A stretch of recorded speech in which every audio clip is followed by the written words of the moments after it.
আমরা এখানে সদৃশ পদের আরেকটা যোগ দেখব। আমরা এখানে লিখব হলো 15x প্লাস 5x। এটা আমাদের কত হবে? তাহলে আমরা কি করব, 15 প্লাস 5 এই দুটাকে যোগ করব এবং এক্সটাকে কমন নিলাম। যেহেতু আমাদের এখানেও এক্স আছে এখানেও এক্স আছে, তাহলে এই দুটো যোগ করলে আমাদের কি হবে, 15 এবং 5 যোগ করলে 20x। এই 20 5 যোগ 15 20, আর এখানে x ছিল x লিখলাম। এখন এটাকে যদি আমরা 1 নম্বর ধরে যদি আমরা বিয়োগ বলি তাহলে কি 15x মাইনাস 5x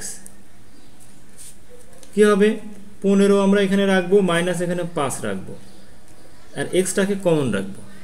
তাহলে আমরা কি দেখছি, এখানে 15 আছে আর এখানে 5 আছে। আমরা কি জানি 15 বিয়োগ 5 সমান সমান কত হয়, 10। আমরা সবাই জানি 10 লিখলাম, আর এখানে এক্সটা কমন ছিল এক্সটা লিখলাম।